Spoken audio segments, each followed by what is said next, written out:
अंजलि भर भर नेह लुटाओ, प्रीत से भर लो हृदय की झोली, मन दहरी पर दीप जलाओ, आन पहुंची पर्वों की टोली। नमस्कार, स्वागत, अभिनंदन रंग तरंग में आप सभी का। मैं हूं रजनी सेन। पर्वों के इस मौसम में, उत्सवों के इस ऋतु में बहुत बहुत स्वागत है आपका। पर्व जो अपने साथ एक नई ऊर्जा लेकर आते हैं, उत्सव हमसे कहते हैं कि थोड़ा ठहर कर जीवन से जुड़ो, जीवन का आनंद महसूस करो। तो आइए पर्वों के इस मौसम में कला के माध्यम से जीवन से जुड़ने की कोशिश करते हैं, खुद से जुड़ने की कोशिश करते हैं। आज कला जगत की सतरंगी झलकियां होंगी आपके लिए, उत्सवों के रंग होंगे और मुलाकातें होंगी कलाकारों से। तो आइए आगाज करते हैं रंग तरंग की एक नई कला परिक्रमा का।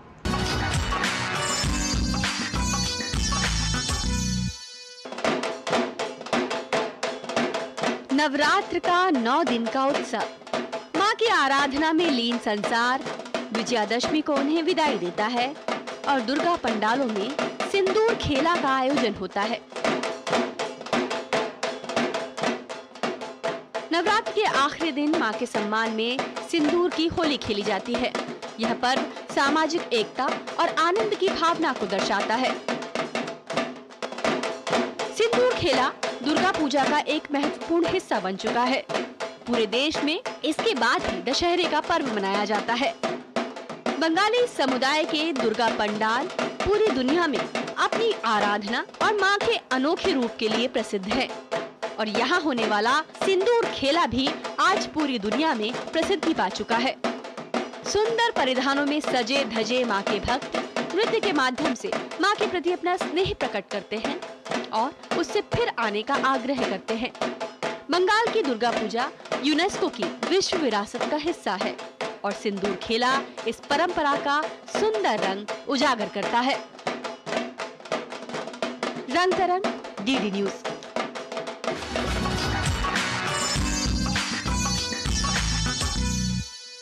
धीरे धीरे रे मना, धीरे सब कुछ होए, माली सींचे 100 घड़ा, ऋतु आवे फल होए। कला की दुनिया जो सबसे बड़ा संदेश हमें देती है वो है सुकून से जीने का, शांति से जीने का, थोड़ा ठहर जाने का। और मेरे पीछे जो आप कलाकृतियां देख रहे हैं उन्हें 5 युवा कलाकारों ने बनाया है, जिसमें कुदरत के सुंदर रंग भी मौजूद हैं। पर ये रंग आप तक तभी पहुंचेंगे जब आप सुकून में हो, शांति को महसूस कर सके। कला की यही अभिव्यक्ति हमें सिखाती है कि इस दुनिया में न जाने कितने रहस्य हैं जो आप तक पहुंचना चाहते हैं, लेकिन आपको थोड़ा ठहरना होगा। तो आइए आप देख लेते हैं कि कौन सी कहानी है कला की दुनिया की जो रहस्य उजागर करने के लिए आ रही है आपके सामने। ये बाघ हमेशा से ही मनुष्यों में कौतूहल जगाते रहे हैं। बेहद सुंदर और शक्तिशाली ये जानवर कई कलाकारों को अपनी ओर आकर्षित करता रहा है। बाघों के विभिन्न मूड्स को अपने कैनवस पर प्रस्तुत किया चारुमती निर्वाण ने। प्रदर्शनी roaring revival the tigers of India का अवलोकन करने पहुंचे उपराष्ट्रपति जगदीप धनखड़। बचपन से ही प्रखर चित्रकार चारुमती निर्वाण के लिए प्रकृति हमेशा से ही प्रेरणा रही है। हमेशा फूलों और पक्षियों को रंगने में उन्हें आनंद आता था। फिर रणथंबोर राष्ट्रीय उद्यान में उनके आवास के दौरान वो बाघों की सम्मोहक सुंदरता की ओर आकर्षक हो गई, जिसका नतीजा है ये प्रदर्शनी। जब हम सवाई माधोपुर में रहने गए, मेरे हस्बैंड की पोस्टिंग थी, तो वहीं पर रणथंबोर नेशनल पार्क है, तो मुझे बहुत मौका मिला टाइगर को वाइल्ड में देखने का एट द नेशनल पार्क। तो तभी से मेरा एक फैसिनेशन, एक उसकी तरफ अट्रैक्शन शुरू हुआ। एंड प्लस वहाँ पे because it's such an important national park for tigers, तो वहाँ पे बहुत रिनाउंड कॉन्जर्वेशनिस्ट भी आते थे, उनसे इंटरेक्शन हुआ। वहाँ पे एक रणथंबोर फाउंडेशन चलता है जो वहाँ के लोकल आर्टिस्ट को प्रमोट करते हैं, जो ये चारकोल टेक्निक यूज़ करते हैं। तो उनसे भी उन्होंने भी मुझे अपने साथ जोड़ा। ये तस्वीरें उनके प्राकृतिक आवास में बाघों के जीवन के कई पहलुओं को दर्शाती है। प्रदर्शनी में चारकोल तकनीक के इस्तेमाल ने तस्वीरों को जीवित कर दिया है। पिछले 25 वर्षों से चारुमती निर्वाण ने चारकोल चित्रांकन की अपनी शैली विकसित की है। अलग-अलग एक्सप्रेशंस इन सो मेनी डिफरेंट पेंटिंग्स है, सो मेनी डिफरेंट टाइगर्स, उनमें सब में एक्सप्रेशन लाना बहुत मुश्किल काम है। and कितना effort गया होगा to make this, to collect about 60 paintings, very very good. All the tigers जो ये आर्टिस्ट ने बनाए हैं they are really very lively, कई तो मेरे को बिल्कुल इतने लाइवली लग रहे हैं, द नाइस इमोशंस एंड किस तरीके से उन्होंने डिपिक्ट किया है, इट्स वेरी नाइस। एंड कईयों की तो eyes are also very powerful, I like the water colours जो उन्होंने यूज किए हैं, some and strokes are also very bold. देश में बाघों की संख्या बढ़ रही है। वन्य जीवों के संरक्षण के लिए उठाए जा रहे कदम रंग ला रहे हैं। ऐसे में ये प्रदर्शनी भी जरूर लोगों को और जागरूक करती नजर आती है। Jaya Sinha, DD news, Delhi.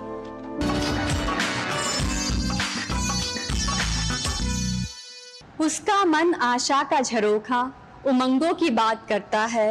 आज फिर एक चित्रकार रंगों की बात करता है। हाल ही में कला जगत ने अंतर्राष्ट्रीय कलाकार दिवस मनाया। आइए आपको दिखाते हैं कि देश भर की कला वीथिकाओं में कलाकारों ने रंगों के माध्यम से कैसे अपनी कहानी को अभिव्यक्त किया।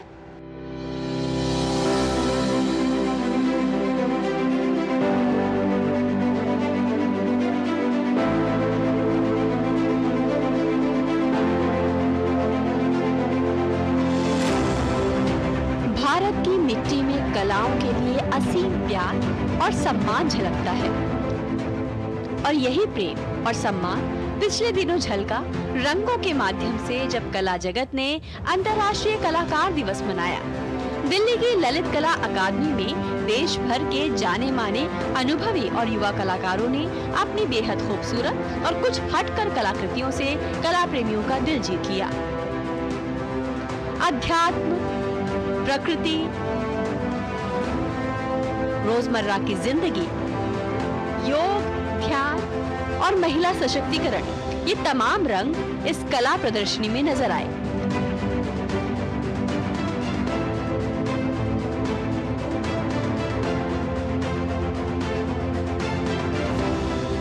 चित्रकार प्रभाकर राय ने बनारस के घाटों की सुंदरता को कैनवस पर उतारा और काशी नगरी का आध्यात्मिक चेहरा उजागर किया।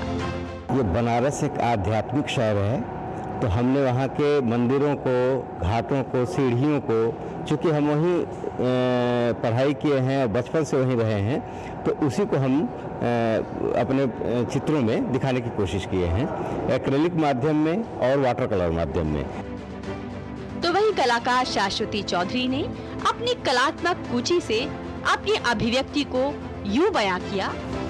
एक्चुअली ये इस गैलरी में मेरा 3 सेक्शन है, एक कॉन्सर्ट सेक्शन है, स्पॉन्टेनियस है और कोलेसेंस है, तो तीनों अलग अलग सेक्शन है। एक्चुअली मैं 61 इयर्स की हूँ, तो जैसे लास्ट 42 इयर्स से मैं इसमें काम कर रही हूँ, तो बहुत सारा मीडियम को लेके मैंने एक्सपेरिमेंट किया।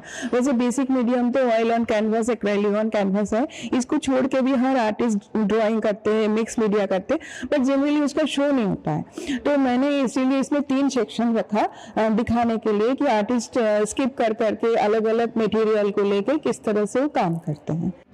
वहीं मध्य प्रदेश और महाराष्ट्र में काम कर रहा महिला चित्रकारों का ये समूह अपनी चित्रकला के माध्यम से प्रकृति, नारी, माँ और उसके बच्चे के रिश्तों, योग और ध्यान को कैनवस पर उतारने में कामयाब रहा। एक पेंटिंग मेरी है वोम्ब, जिसमें मैंने अपनी प्रेगनेंसी टाइम में बनाया है, और मेरे को नहीं पता था उस टाइम मेरी बेटी होने को है, बट मैंने गर्ल चाइल्ड बनाई थी, और जो उस टाइम के वीक वाइज वीक एक्सपीरियंस थे वो मैंने अपनी पेंटिंग में दर्शाया है, आप देख सकते हो। मैम, मैंने अपनी पेंटिंग के माध्यम से अध्यात्म की भावना को दर्शाया है। फिगरेटिव ना बनाते हुए उसे मैं ज्योमेट्रिक शेप्स के माध्यम से प्रस्तुत करती हूँ अपनी भावनाओं को।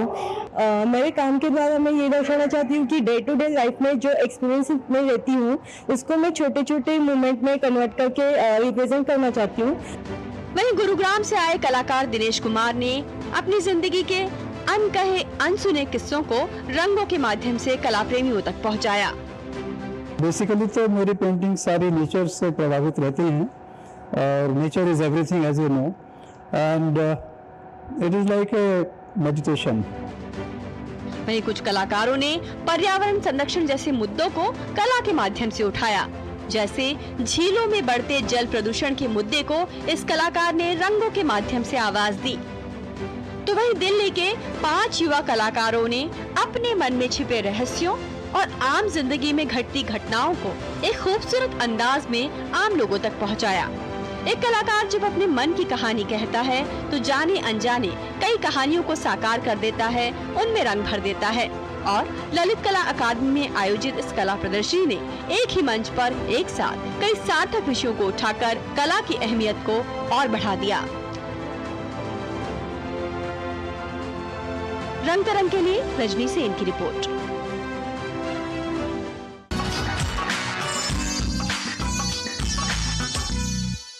मन की गागर बड़ी ही गहरी, इसका और न छोर, एक किनारे खड़ा अंधेरा, दूजे उजली भोर। कहते हैं एक कलाकार के मन में सुबह का उजाला और रात का अंधेरा साथ साथ बसर करते हैं। ये तो कला की अभिव्यक्ति है जो उस उजाले को दुनिया के सामने लेकर आती है। जब कलाकार अपना मन उजागर करता है तो दुनिया उसके रहस्यों से चकित रह जाती है, फिर वो एक चित्रकार हो, गीतकार या फिर एक लेखक। तो आइए रंग तरंग में आज आपकी मुलाकात एक ऐसे लेखक से करवाते हैं जिन्होंने पूरी दुनिया में भारत की मजबूत होती छवि को अपनी किताब के माध्यम से उजागर किया है, साकार किया है।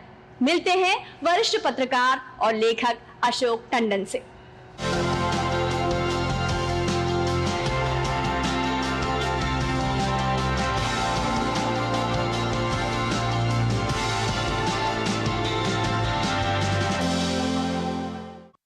आज एक खास मेहमान से आपकी मुलाकात करवाने जा रहे हैं।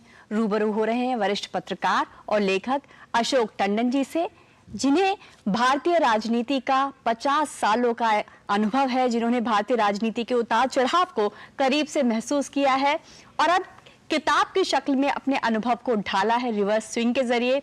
आज उनसे बातचीत कर रहे हैं। बहुत बहुत स्वागत है आपका रंग तरंग में अशोक टंडन जी। धन्यवाद। सबसे पहले आपकी किताब से ही शुरुआत करते हैं। रिवर्स स्विंग जो आपकी किताब आई है, ये किताब लिखने की जरूरत क्यों महसूस हुई? देखिए, भारत बहुत सदियों तक गुलाम रहा। अब हम 75 वर्ष मना रहे अपने देश की स्वतंत्रता के, तो हमने क्या खोया क्या पाया? क्योंकि हमने जो अपना इतिहास था उसमें हम जानते हैं कि हमसे बहुत गलतियां हुई और इस कारण हमको गुलामी का सहना पड़ा। लेकिन अब इन 75 वर्षों में जो हमने तरक्की की है, हर क्षेत्र में भारत आज आगे बढ़ रहा है, तो उसको इतिहास के पन्नों से लेते हुए आज की जो हमारी यात्रा रही है भारत के विकास की, नए भारत की, उसका एक चित्रण किया गया है इसमें। तो हम कहाँ थे और कैसे हम बदले और दुनिया में भी हमारी जो छाप बदली, ये इसमें। और सबसे बड़ा महत्वपूर्ण बात यह है, इसलिए मैंने अपनी पुस्तक के पहले चैप्टर में महात्मा गांधी से शुरू किया है। यानी अंग्रेज भारत में जब राज करते थे और स्वतंत्रता संग्राम चल रहा था गांधी जी के नेतृत्व में, तो गांधी जी के बारे में उनकी क्या धारणा थी और अब क्या धारणा है। आज वो मानते हैं कि महात्मा गांधी दुनिया के राजनीतिक पटल पर सबसे महत्वपूर्ण व्यक्ति थे, शांति के दूत थे। ये जो बदलाव आया पूरे विश्व में, तो ऐसे एक एक चैप्टर को लिया गया है कि हमारे बारे में क्या धारणा थी और आज हम कहाँ पहुंचे हैं और आज हमारे बारे में क्या धारणा बन रही है जी। और इस किताब में एक महत्वपूर्ण बात हमारी जो आर्थिक उन्नति है, आर्थिक मोर्चे पर जो हमने सफलता हासिल की है, उसके बारे में भी ये बात की गई है। आप क्या पाते हैं, केवल ब्रिटेन ही नहीं पूरे विश्व का रवैया जो भारत को लेकर बदला है, आज हर कोई भारत को मित्र बनाना चाहता है, ऐसा क्यों हुआ? देखिए, जब हम पहले विदेश यात्रा करते थे तो किसी भी भारतीय को देखकर वो कहते थे ये एक और इकोनॉमिक माइग्रेंट आ गया, यहाँ बसने के लिए आ गया, नौकरी के लिए आ गया। आज जब हम जाते हैं तो अमेरिका की सड़कों पर, ब्रिटेन की सड़कों पर लोग कहते हैं एक और आईटी का एक्सपर्ट आ गया। तो भारतीयों के बारे में देखने का नजरिया जो बदला है, ये हमारी विकास यात्रा का ही एक हिस्सा है। और इसीलिए अब हर भारतीय को दुनिया में आदर के, सत्कार की नजर से देखा जाता है और ये माना जाता है कि ये तो एक पर्यटक है, या ये आईटी स्पेशलिस्ट है। तो ये जो बदलाव हुआ हमारा आर्थिक मोर्चे पर भी, और आज हम विश्व में 5वीं अर्थव्यवस्था बन गए हैं। हमने ब्रिटेन को भी पीछे पछाड़ दिया है और हम बहुत जल्दी शायद तीसरी भी व्यवस्था बनने वाले। अभी हमारे साथ दुनिया के सभी देश, European union, Britain, Australia, UAE, ये हमारे साथ व्यापार की संधियां करने में लगे हुए, हमारे यहाँ निवेश आ रहा है। तो ये भारत का जो चित्र बदला है, ये हमारी जो यात्रा है, इसको एक एक चैप्टर से इस पुस्तक के द्वारा दिखाया गया। हमारी रक्षा के क्षेत्र में हम कैसे आत्मनिर्भर हुए हैं, और हम हर क्षेत्र में जिस तरह से आत्मनिर्भर ही नहीं हुए हैं, आज हम दुनिया को रास्ता दिखा रहे हैं, आध्यात्मिक तौर पर रास्ता दिखा रहे हैं। आज भारत का योग को अंतर्राष्ट्रीय स्तर पर मान्यता मिली। तो ये जो भारत में बदलाव हुआ है, ये हर क्षेत्र में हुआ है, आर्थिक क्षेत्र में भी हुआ है, राजनीतिक क्षेत्र में भी। दुनिया आज भारत की ओर देखती है कि भारत अगर किसी विषय पर मध्यस्थता करता है या आगे आता है तो उसकी आवाज सुनी जाती है। तो ये कुछ ऐसे बिंदु हैं जिस पर ये पुस्तक में विवरण दिया गया। और इसमें नेतृत्व का कितना आप योगदान मानते हैं? एक सशक्त नेतृत्व जो भारत को दिशा दे रहा है और पूरी दुनिया के आगे भारत की एक मजबूत तस्वीर खड़ी की है, उसमें आप हमारा जो राजनीतिक नेतृत्व पिछले कुछ सालों में रहा, आप उसमें क्या मानते हैं? एक समय था जब भारत में एक ही दल और एक ही परिवार का राज था। तो मुझे याद है उस समय बाहर के लोग कहा करते थे कि India is a ramshackle democracy, one party rule, one family rule, ये कोई लोकतंत्र नहीं है। लेकिन धीरे धीरे हमने देखा 1977 में पहली बार बदलाव हुआ, तो दुनिया ने माना कि भारत में सचमुच में लोकतंत्र जड़ें पकड़ता जा रहा है, क्योंकि यहाँ सरकार बदल सकती है, नेतृत्व बदल सकता है। तो उसके बाद से लगातार भारत का जो लोकतंत्र है वो मजबूत होता गया। और आज तो यह है कि देखिए, अगर नेतृत्व कुशल है तो दुनिया भी उसका लोहा मानती है। तो कुशल नेतृत्व से जो भारत का लोकतंत्र मजबूत हो रहा है, वो भी एक छाप भारत ने दुनिया को दिखाई है कि लोकतंत्र ऐसे मजबूत होता है, ना कि जैसे कि हमारे कुछ पड़ोसी देशों में जिस तरह से लोकतंत्र की छवि हम जानते ही हैं कैसी है। जी जी, आपके राजनीतिक करियर अनुभवों की बात करें, बड़ा आपका विस्तृत अनुभव रहा है और माननीय अटल जी के आप बेहद करीब रहे। उनके व्यक्तित्व की बात करें, उनके कुछ अनसुने अनछुए पहलू जो हम तक पहुंचाना चाहें। देखिए, अटल जी प्रधानमंत्री बनने से पहले ही, जिसको हम अंग्रेजी में लेजेंड कहते हैं, वो बन चुके थे। उनका जो राजनीतिक जीवन था उसमें जब वो प्रधानमंत्री बने तो उससे कोई, उनकी छवि में कोई, इससे कोई बढ़ोतरी हुई ऐसी बात नहीं है। लेकिन कई जनरेशन ने अटल जी को केवल एक विपक्ष के नेता के तौर पर जाना, एक बहुत बड़े सांसद के नौत में जाना, कवि के रूप में जाना और बहुत अच्छे वक्ता के रूप में देखा। लेकिन उनका जो एक नेतृत्व प्रदान करने का जो एक उनका रोल था नेता सरकार में, वो तब सामने आया जब वो प्रधानमंत्री बने।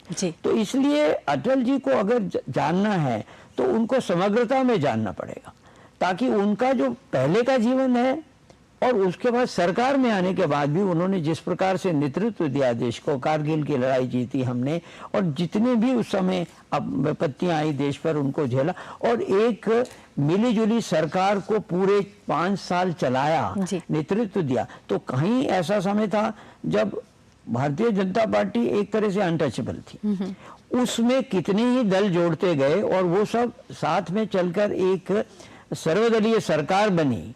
ये अपने आप में एक अनूठा एक प्रयोग था, प्रयास था, जो अटल जी ने सफल करके दिखाया। जी, आप एक राजनीतिक विश्लेषक हैं, एक पत्रकार हैं और एक लेखक हैं। आपसे जानना चाहेंगे कि ये जो किताब लिख रहे थे उस दौरान भी क्या एक पत्रकार का और एक लेखक का द्वंद्व कभी सामने आता है?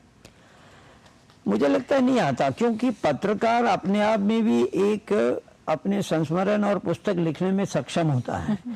तो मैं अपने आप को कभी लेखक ना मैंने माना है, ना मैं लेखक हूँ, मैं पत्रकार रहा हूँ और पुस्तक लिखते समय भी मैं एक पत्रकार ही रहा हूँ। और मुझे लगता है कि पत्रकार होना ही मेरे व्यक्तित्व का सबसे बड़ा एक, जिसको हम कहें कि उपलब्धि है। तो मैं पत्रकार के नाते ही इस पुस्तक को मैंने लिखा है। जी जी जी, जब एक किताब लिखता है कोई लेखक तो उसकी एक नई यात्रा शुरू होती है। अगर इस किताब की बात करें तो आपके सामने क्या चुनौतियां रही, क्या वो साधन रहे जिनके जरिए आप अपनी किताब तक पहुंचे, कैसे आपने इस किताब को पूरा किया? देखिए, कोई भी किताब लिखते समय मैं तो कहूँगा कि हम लोग जब पत्रकार के नाते खबर भी लिखते थे तो उसकी सबसे बड़ी चुनौती होती है विश्वसनीयता। अगर आपकी खबर की विश्वसनीयता नहीं है, इसी तरह से पुस्तक की विश्वसनीयता नहीं है, तो आप अपने आप को एक तरह से गिल्टी मानेंगे जी। उसके लिए जो फिर तथ्य आप इकट्ठे करते हैं, उन तथ्यों की विश्वसनीयता चाहिए। आपको ये बताना पड़ेगा कि ये आपने कहाँ से लिया है, ये आप क्यों लिख रहे हैं। तो ये सबसे बड़ी चुनौती रहती है। और फिर सबसे बड़ी चुनौती क्या रहती है कि इस प्रकार की पुस्तक जिसमें एक विदेश का भी मामला जुड़ता है, कई कानूनी दाव पेच इसमें जुड़ते हैं, तो ये भी डर रहता है कि कहीं आपके खिलाफ कोई डेफेमेशन का केस ना कर दे, आपको कहीं कोर्ट में ले जाएगा। तो इसलिए वो जो चुनौतियां हैं, आपको उसका लीगल एस्पेक्ट देखना पड़ता है।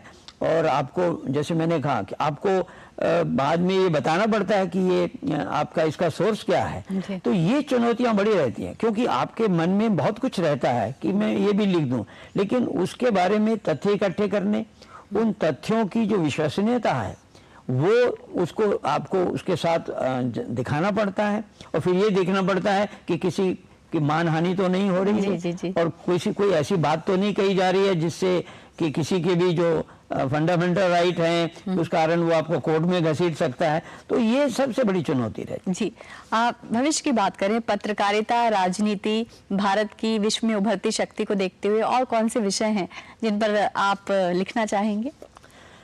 देखिए, भारत की राजनीति ऐसा विषय है जिस पर बहुत कुछ लिखा जा सकता है, और भी बहुत कुछ लिखा जा सकता है।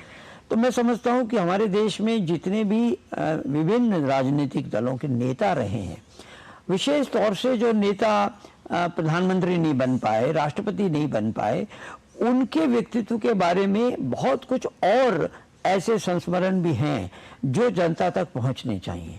क्योंकि मैंने देखा है कि बहुत ऐसे हमारे देश के वरिष्ठ नेता रहे, वरिष्ठ सांसद रहे, जो इतिहास के पन्नों में खो गए, लेकिन उनकी भी जो एक योग्यता है या उनका जो योगदान है भारत की राजनीति को आज के मुकाम पर पहुंचाने के लिए, उस पर और भी मैं समझता हूं शोध होनी चाहिए। आज की नई पीढ़ी को शोध करके उनके बारे में भी लिखना चाहिए, क्योंकि देखिए, प्रधानमंत्री और राष्ट्रपति के बारे में लिखना आसान भी है जी। लेकिन ऐसे, जैसे मैंने कहा कि नींव का पत्थर रहे हुए ऐसे बहुत महान हमारे देश की विभूतियां हैं जिनका योगदान भारत की राजनीति में और भारत के संसदीय लोकतंत्र को मजबूत करने में रहा है, उन पर और रिसर्च होनी चाहिए। जी, आपसे आखिरी सवाल है अशोक टंडन जी, भारत जिस दिशा में आगे बढ़ रहा है पूरे विश्व में, अगर भारतीय उपमहाद्वीप की ही बात करें, चीन से उसे कड़ी प्रतिद्वंदिता मिल रही है, तो इस दिशा में आगे बढ़ते हुए, एक विश्व शक्ति बनते हुए, इस पूरे सफर में पत्रकारिता और लेखन का क्या योगदान हो सकता है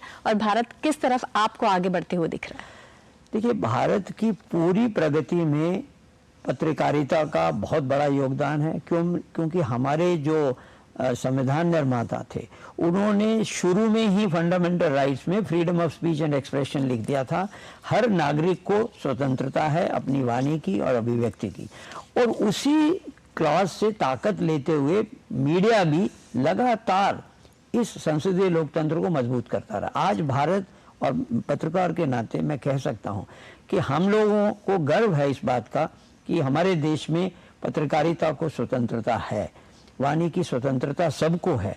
और उसी कारण सरकारों में जो कमियां रहती हैं, खामियां रहती हैं, उनको उजागर करता रहता है हमारे देश का मीडिया लगातार कर। फिर हमारी जुडिशरी इंडिपेंडेंट है। तो ये जो 3 पिलर हैं, 4 पिलर है, चौथा पिलर पत्रकारिता है, इनकी मजबूती ही लोकतंत्र को मजबूत करती आ रही है। और आगे भी, आज तो जितने भी विकासशील देश हैं, वो उनके लिए भारत का लोकतंत्र उदाहरण है। बहुत बहुत शुक्रिया, बहुत अच्छी आपकी शुभकामना है कि भारत का जो स्वप्न है विश्व गुरु बनने का वो साकार हो, और ये स्वप्न हर एक भारतीय का स्वप्न है। बहुत बहुत शुक्रिया अशोक टंडन जी, रंग तरंग में आने के लिए और इतनी सुंदर बातचीत हमसे करने के लिए। धन्यवाद। तो रंग तरंग में आज एक खास मेहमान थे हमारे साथ, जिन्होंने अपनी कलम की ताकत से राजनीति के संदर्भ में और भारत के संदर्भ में एक सुंदर पुस्तिका लिखी है। वो पुस्तक आप भी पढ़िएगा, रिवर्स स्विंग। फिलहाल आज रंग तरंग में इतना ही, मुझे दीजिए अनुमति। नमस्कार।